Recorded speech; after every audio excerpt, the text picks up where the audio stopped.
बार आप लोगों ने उम्मीदवारों के नाम की सूची जारी की है जिसमें आपका भी नाम है। क्या उम्मीदें हैं और किस तरह से उम्मीदवारों का चयन किया है आपने?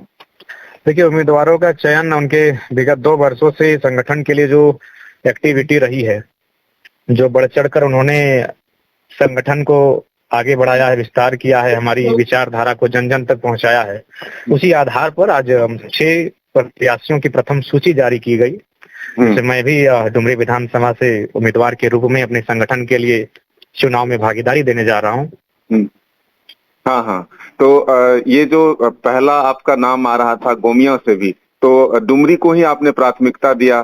कितना मजबूत है संगठन वहां पर और क्या आधार है डुमरी को ही चुनने का? देखिए, डुमरी को चुनने का आधार की लोकसभा के चुनाव में सबसे ज्यादा अगर हम लोग कहीं प्रभावशाली रहे हैं तो डुमरी में रहे हैं। हालांकि विधानसभा में फाइटिंग होगा, इनकार नहीं है, लेकिन लोकसभा में जो परिणाम रहा वो डुमरी में बहुत ही शानदार रहा और उसी शानदार परिणाम के आधार पर संगठन का ये निर्णय बना कि पार्टी के केंद्र अध्यक्ष को वहां से चुनाव लड़ना चाहिए। चूंकि हम लोगों का पहला चुनाव है, अतः पार्टी का केंद्र अध्यक्ष एक बेहतरीन सीट से चुनाव लड़े।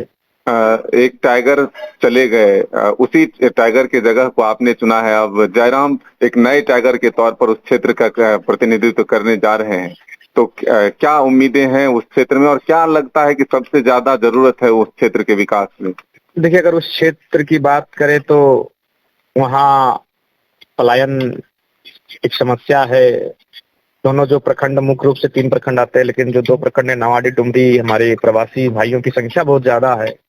अतः उस क्षेत्र में रोजगार के लिए वैकल्पिक मार्ग तराशना, व्यवस्था करना, ये महत्वपूर्ण विषय रहेगा। उस क्षेत्र में शिक्षा, स्वास्थ्य, चूंकि स्वास्थ्य की बात करें तो स्थिति बेहतर नहीं है।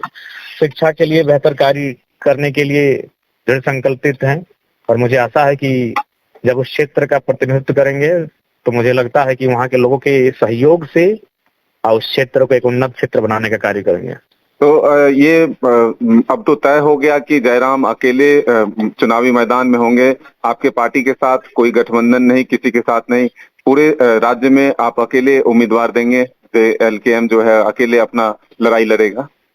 जी जी जी, ठीक है जयराम जी। एक महत्वपूर्ण और सवाल छूटता है कि और कितना दूसरा सूची कब तक जारी हो जाएगा और कितने सीटों पर आप लोग चुनाव लड़ने? बिल्कुल, कल शाम तक या परसों सुबह तक दूसरी सूची जारी हो जाएगी। घर के लिए ग्रोसरीज की जरूरत हो या चाहिए फल और सब्जी, डेयरी या बेकरी प्रोडक्ट्स चाहिए या beverages, snacks and branded foods चाहिए हो या ब्यूटी प्रोडक्ट्स, अब इनके लिए अलग अलग दुकानों की तलाश हुई खत्म, क्योंकि रांची में खुल गया है केस्टो मार्ट, जो रखे आपका और आपके बजट का ख्याल। हर सामान पर 5% की छूट, होम डिलीवरी की सुविधा भी। आज ही पधारें। Kesto Mart, one stop solution for every customer's requirements. Call 9153989339. 5 राज्य, 61 शहर, 150 प्रोजेक्ट और एक वास्तु विहार। नई सोच, नया घर। बनाए रखिए अपना प्यार, सेवा में है वास्तु विहार।